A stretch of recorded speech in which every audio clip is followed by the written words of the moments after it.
It's been a long time coming. Let's start this. There are a couple pieces of information I'd like to share before diving headfirst into this first foray into many of the games of one of my favorite game series. 1.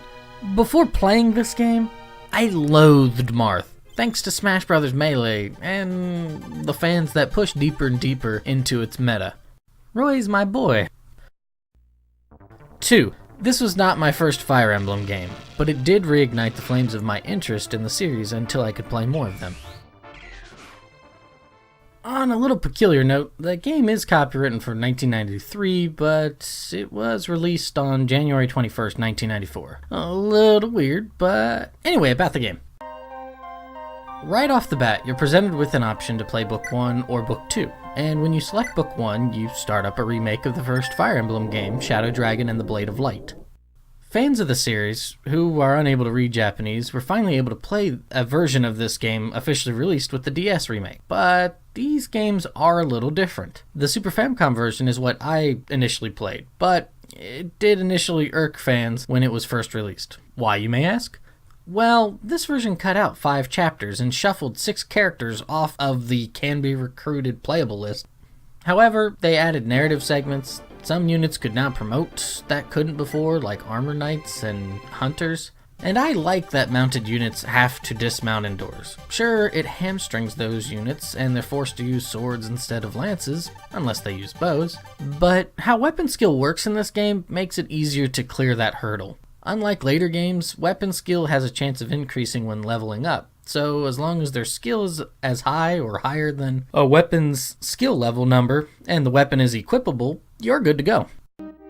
So what is Book 1 about? The continent of Akanea is home to a good deal of nations, and sometime before the game takes place, a hero named Henri defeats the dark dragon Medeus, and there was much rejoicing across the land. Henri would establish Altea, but succession issues would give rise to another kingdom, Gra, which remained close to Altea until King Jill's betrayal in order to join the Darua Empire. The Darua Empire was founded by Medeus and the Momkuts, which are the dragon man tribespeople, or dragons who can turn human form in order to stave off degeneration. With an axe to grind against humanity for how the humans treated dragonkind after the end of the golden age of the dragons, which was caused by a great rise in infertility and a subsequent war that broke out between Naga and the dragon tribe against the degenerating earth dragons. A bit messy like history, isn't it? Yet this is something I grew to love about the series, especially with the early games. The history and lore is really cool to me, and the foundation that was built supported incredibly strong efforts for the first 5 games. This game starts by telling the player the Darua Empire attacked Altea, with Gra betraying their longtime allies mid-battle. Marth fled to Talus, his father died in battle, the falchion was stolen, and Moses killed Marth's mother and handed his sister to Garneth. His admission to these deeds is actually what began to turn my opinion of Marth into a favorable one. For 2 years, Marth lived in exile before setting out to rebel against Darua. Throughout the game, they chip away at the Empire's power and strengthen their own numbers. Most importantly with Princess Nina of Akanea, which Darua had also conquered, and Prince Hardin of Aurelis, who is the king's younger brother and a part of one of 2 kingdoms that had not fallen to the Darua Empire, the other being Talus. As you play through Book 1, and if you're able to keep everyone alive, you'll have 45 units at your disposal by the final chapter. Due to the nature of Fire Emblem, even though you cannot select all of those units at one time, you can play this game over and over and have wildly different army compositions. Whether that's because the player wants to try something different. For myself, I trained the Armor Knight Doga this time around. Couple that with obtaining and using stat boosting items like speed rings and boots, I ended up with a cracked out general unit that had max speed trucking around all over the map and double striking all those who opposed him. Or because stat growths have a percentage chance of increasing when leveling, which can sour or sweeten a unit enough to bench them or field them for battle, you can end up one playthrough with a unit being hot garbage and ends up riding the pine for all of the game, except for that chapter that they're introduced in. But maybe, just maybe, the next time you play, they become a super beefy McBeefcake. How do I feel about Book 1? Is it the best version of Shadow Dragon and the Blade of Light? Probably not.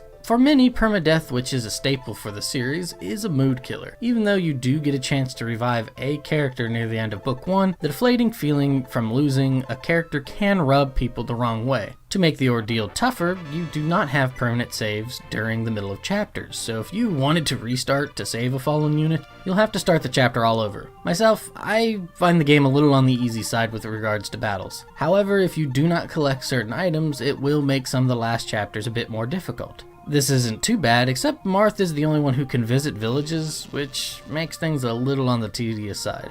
Also, the locales for this game are not too varied from one chapter to another, so there is an element of been there, heard that, for the presentation of the maps and the music, though the music is enjoyable for a large portion of the game. My biggest gripe with this slightly trimmed remake is that you are unable to select character placement on the map outright. This will eventually be remedied later in the series, and to be honest, isn't too much of a pain in this game, but the last battle has your army split up into 4 groups. It isn't like they broke it up into a neat order. Look at this. With dragons and other powerful units prowling around each group, it can be slightly annoying to have this split and, due to no fault of your own, be stuck with an incredibly weak arrangement that's at the mercy of the enemy's onslaught. Lovely. However, the things I love about this game outweigh those stumbling blocks. While not my favorite, the music is good, and for a shorter game, book 1 took me roughly 18 hours to beat this time around, it will wrap up before becoming too grating. The nature of the games, particularly the earlier ones, allows players with an understanding of probability to take chances they may not have taken if they were worried about a unit falling in battle. Take this situation as an example. I kinda goofed with this. I put Ogma in a really bad position, but I went with it, and kinda lucked out. Thing is that all 3 of these enemies have about a 60 to 61% chance of hitting. At first you think, oh, this is pretty bad, but that's because I think we do this as individuals of kind of clumping it all together. So we see the 60 to 61% chance of happening, and then we extrapolate that's it for all of it. It has a 60 to 61% chance. That's not really how probability works. Instead, you have to multiply out each of these percentages. So 61% times 60% times 60%, which actually ends up being only 22%. You have a greater chance of picking 1 out of 4 than all 3 of these enemies hitting Ogma. It worked out. Yeah, I know I wasted some Thunder Sword uses there, but like I said, I kind of goofed that to begin with. But everything worked out for the better. Yay, Ogma. While the characters are plentiful, some have neat backstories and are pieced together through narration, dialogues, and visiting homes or villages dotted across the maps. These personal tales about characters help flavor the game's story so it isn't solely focused on good versus evil. The opposition in Book 1 is colored with a myriad of different reasons for standing with Medeus and the Durura Empire. As mentioned before, King Joel joins out of cowardice, and he pays with his life for that decision. As the game progresses, we also have to contend with 2 characters who have strong connections to members of Marth's allied army. One is Camus, who loves Princess Nina of Akanea and helped her escape certain death. He paid a price for doing so, incurring Medeus' wrath, and was imprisoned, presumably tortured and humiliated, as a result. However, due to his skills on the battlefield, he was reinstated. His character type would become a trope in the series, and when you tried to have him join, he refuses to abandon his kingdom to join Marth and the allied army, much to Marth's and Princess Nina's dismay. The other character is Michael, or Michaelis. Let it be known that the discrepancies between the names in the Japanese and the English version irk the hell out of me. Unlike Camus, he is arrogant and a supporter of patricide and regicide. Woo!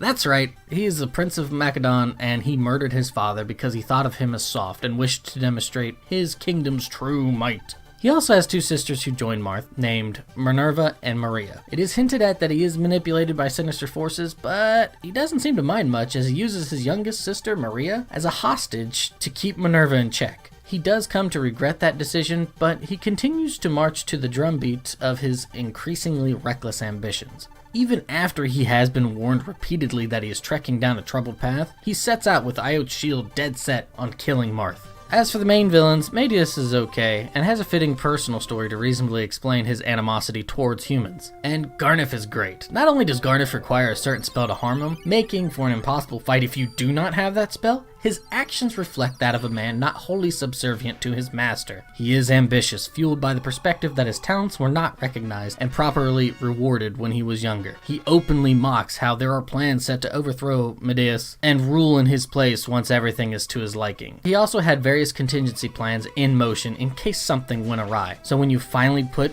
both Garnif and Medeiros down and evil has been vanquished, the credits roll. You feel satisfied, happy the War of Shadows has finally come to an end. That is, until after the credits and the characters' stories have been given, a brief description about what happened after the war to them. The game prompts you to save, and you are ushered from Book 1 to Book 2, which contains Marth's second adventure, detailing the War of Heroes. Well, this version cut out 5 chapters.